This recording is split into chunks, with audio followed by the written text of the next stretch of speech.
science reporter is to try to make science understandable and engaging for listeners. The biggest compliment that somebody can pay me is to say, you know, I really didn't think I was interested in that topic, or I didn't think I would understand it, but your story made me interested in it. Just the fact that St. Louis Public Radio has science and health reporters too is really fantastic. It's not every station of our size that can have our reporters specialize at that level.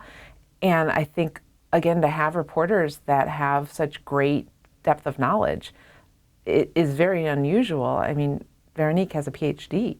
There's just so much science going on here. I never lack for topics to cover. I'm in the mood for love. It's kind of a honeymoon resort for giant salamanders. Simply because you're near me. But instead of romantic music and champagne to get the zoo's hellbenders in the mood, Jeff Ettling and his staff at the St. Louis Zoo have given them chilly, rocky bottom streams. Mari first made it to the Galapagos 5 years ago. She's back again, studying a kind of malaria that's infecting birds here.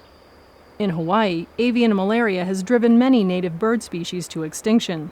Our first stop is several stories under Forest Park. We're standing inside the combined sewer system.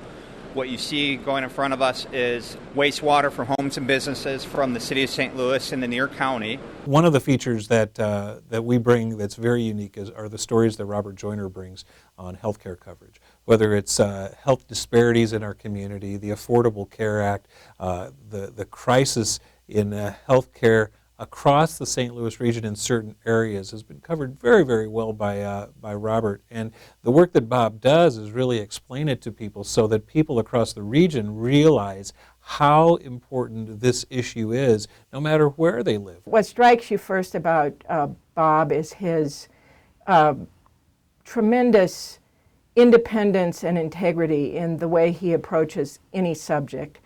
If he looks at some information, immediately he's digging in, asking the next layer of questions and the next. He wants to know not only what is happening, but why is this happening? Our reporters file regularly for the NPR programs like Morning Edition and All Things Considered. Veronique LeCapra, our science reporter, does that quite often, and you'll hear her on Morning Edition or on Weekend Edition on a fairly regular basis, covering some of the scientific achievements that are happening here in St. Louis. Veronique has done a great job of developing a relationship with National Public Radio and their science desk so that they know that when there is a big issue that occurs in the St. Louis region, they can come to us and we will provide them with the information that will be great for their listeners. In many cases, it's Veronique herself doing the reporting. Science out of St. Louis is being heard across the country. They're getting ready to participate in a NASA mission to measure ozone. St. Louis is one of 7 sites involved in the nationwide study.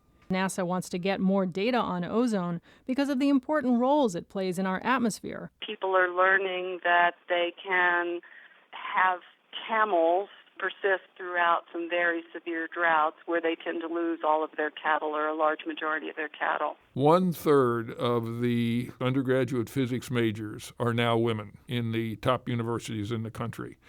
We're tapping the other half of our population, and that's really good. So that's one way of creating the astronomers, the astrophysicists, the physicists, the data analysts, the computer people that we need to keep up with the satellites. While there are a number of subjects that are important nationally, they can also be broken down locally. The producers of St. Louis on the Air have done a great job of reaching out to the newsroom and including our reporters in the kinds of coverage of the stories and the shows that they're doing on the St. Louis on the Air.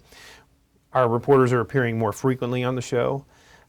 We have a daily editorial meeting in which St. Louis on the Air producers are included, and we bounce a lot of ideas off each other. For any community, sound reporting, careful reporting, thoughtful discussion are a fundamental resource that a community needs to move forward. And we are very much focusing our efforts to provide that. One of the things we do here that I think is really important to note is the fact that we can do things in detail. Other radio stations don't do much news at all, and television stations can't really tell much of a story in just a minute and a half. Science reporting by St. Louis Public Radio is one of the best things about St. Louis Public Radio. We recruit a lot of scientists here to the Danforth Center, and what I always tell them is we have one of the great public radio stations in the country, and in my opinion, a big reason for that is the science reporting.